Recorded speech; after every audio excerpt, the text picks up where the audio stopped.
Go. He was talking about the Rust Belt going over to Pennsylvania, Ohio, Michigan. If a Republican is a conservative and a populist, that is where they win. You don't have to be a pollster or be in this business of looking at these things each and every day to figure out where Donald Trump's strength is coming from. Go to Walmart. Go to Home Depot. Stand in line at a CVS or a Walgreens as people wait to pay for their prescriptions and are astounded at the cost of their prescriptions. You can see, anecdotally, you can see part of the basis of his support among the white working class. Well, new polls out of South Carolina show Donald Trump with big leads across the board ahead of Saturday's primary. A new Monmouth University poll has him ahead of Cruz by 16 points. A new Bloomberg Politics poll has him ahead by 19 points, and a new poll from the South Carolina House Republican Caucus also has him ahead by 19. Let's stop right there. Sam Stein, looks like right now pretty consistent polls that came out yesterday. All of them have Trump up in the mid-30s and have Cruz anywhere from 16 to 19% here. Cruz and the rest of the pack are going to have to do something over the next few days to close this gap, aren't they? Yeah, and you get a sense that Cruz realizes that with that press conference he held yesterday.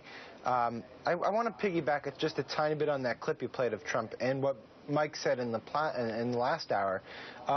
There was a fairly significant story that broke last week. The company Carrier announced, and this was caught on video, that it was laying off about 1,400 workers at a plant, shipping those jobs to Mexico. It was a devastating thing for the plant. The workers, as caught on video, were absolutely distraught by it, some visibly angry by the announcement. And then in the debate that happened subsequently among the Republicans, there was only one candidate who actually mentioned that news, and that was Donald Trump. And I think that really gets at what he's doing here. You know, he's a billionaire, obviously. He has a ton of money. But he's making very overt appeals to people who have been left behind by the imbalances of this economy. And that translates into these polls in very non-ideological ways.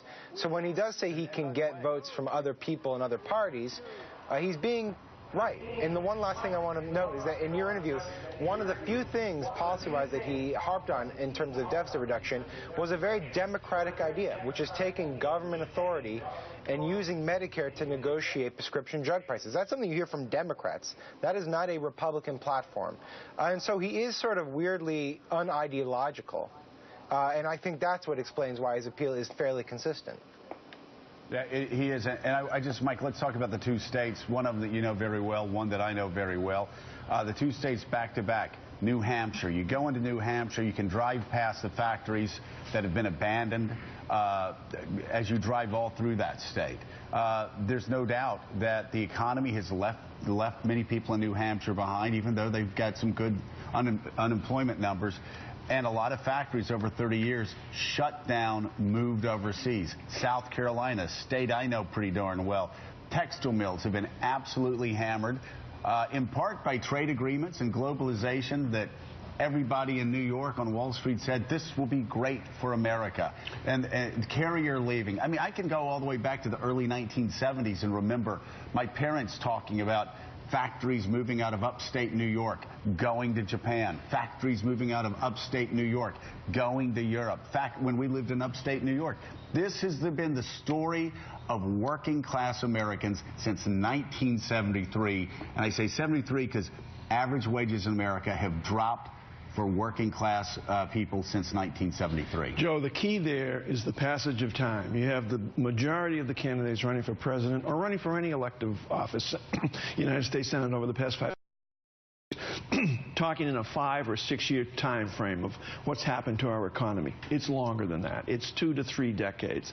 I mean, the textile mills that moved from New Hampshire, initially they came down here to the Carolinas. They are now largely gone from the Carolinas. So you've got people out there who have been suffering in one way or another economically for a couple of different decades. And by the way, they want to know why they're losing their jobs to countries that give preferential treatment to the textile mills. Yeah, the bottom bottom line here is you've had the damage done by NAFTA is still out there as we negotiate a potentially new, wide-ranging trade deal with the Pacific Rim nations. But anytime you're in the middle of an economy in a country as rich and as vast and as diverse as this, where the biggest pay raise that a lot of people have enjoyed over the past 2 or 3 years is the reduction in gas prices. That's a recipe for real trouble. We also have Donald Trump